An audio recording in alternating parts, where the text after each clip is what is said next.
Hello, welcome back to Angry Little Plant. I'll get started with my rant right away actually.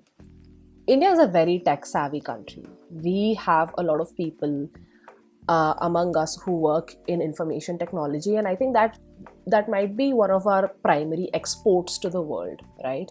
People who are skilled in information technology. Keeping that in mind, we have a very problematic perception of privacy in our daily lives, and that might fuck us over. There's going to be profanity in this video, sorry. And why is that? It is because of how we perceive privacy in our daily lives. It is to some degree cultural. If you go to another country and you ask someone, hey, how you doing? They'll be like, I'm fine, and move on, right? Often enough in India, when you are talking to someone and you ask them, hey, how is it going, right? The answer is a little bit more elaborate. They'll actually tell you what's going on in their life, how their day went, and it may not be a long conversation, but it's definitely a little more informationally dense. Don't get me wrong, I think that is amazing. I think that is lovely.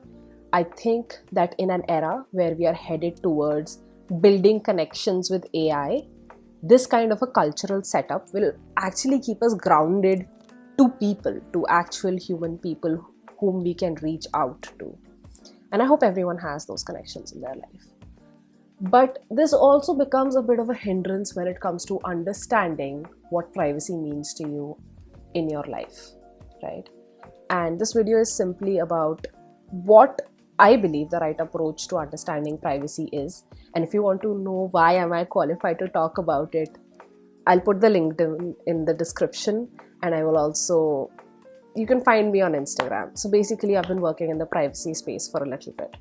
And everything in the privacy space is mostly catered towards institutional privacy. So privacy for companies. But we are rarely talking about privacy for individuals, if you know what I mean. And that is because we in India, and I think in South Asia in general, view privacy similar to the way we view modesty. And I can understand why a lot of people would draw that comparison. Modesty in a patriarchal system and culture in South Asia is taught as a manner of protection, as a manner of defense, which there is a lot of problematicness in that notion itself, but it's so ingrained in our culture that it cannot be denied anymore. So you are taught that if you're modest in XYZ way, you are protected from ABC, right? Not going into too many details there.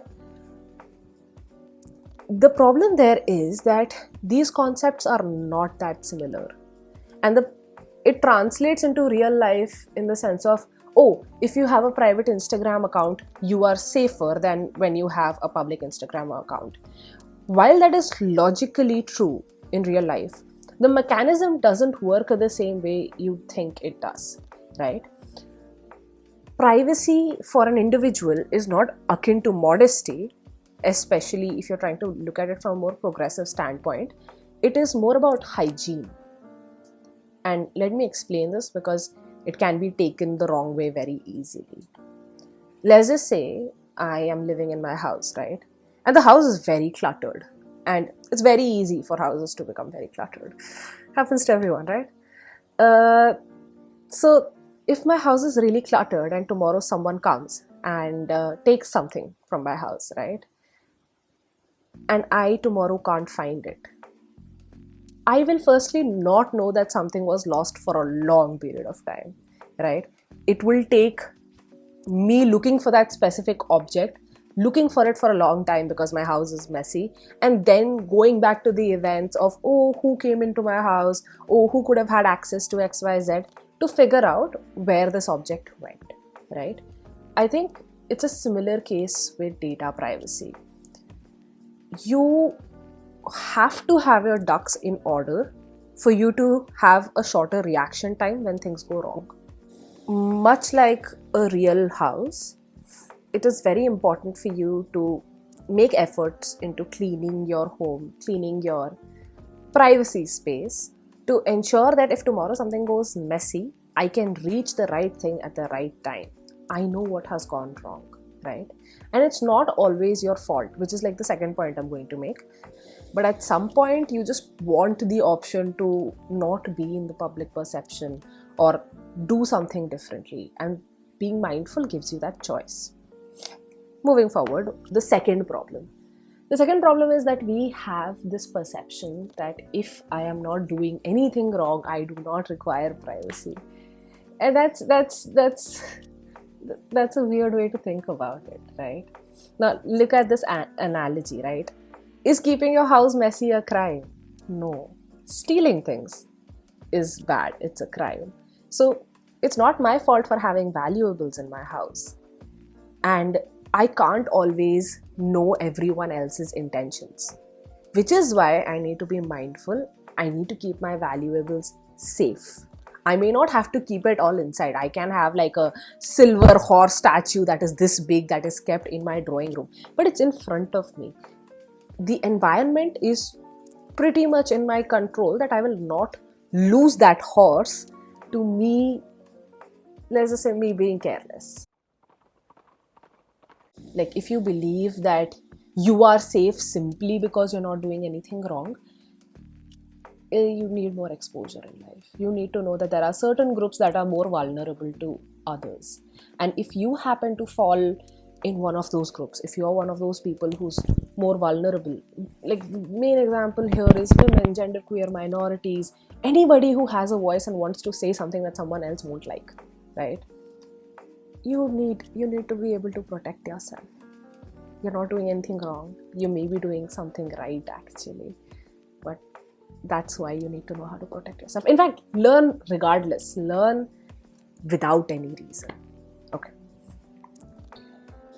Now the third issue. There is no incentive to teaching you the basics of privacy. Privacy as a space has been mostly catered to companies, right? And rightly so, because they just need it a lot more. There are intellectual property implications, cybersecurity implications, and you don't have those. But you still need them. You still need to know the basics of privacy, which is why I'm trying to do something about it. If you know anything about me, I am sort of passionate about this subject. And earlier, I have been viewing the subject from the perspective of a student who's trying to break into the space, but now I'm someone who actually works in the space.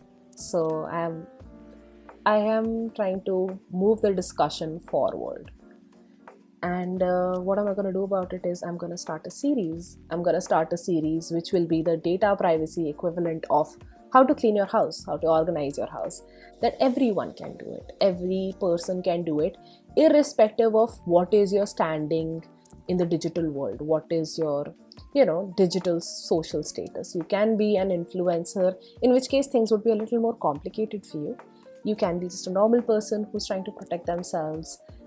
And I'll teach you how to do it. I'll teach you the basics of how to do it. And if this is something you're interested in, and this is something you think your friends should know about, feel free to join me on this journey. Click on the notification bell, wherever that is on the screen below. And I'll see you in the next videos. Bye-bye.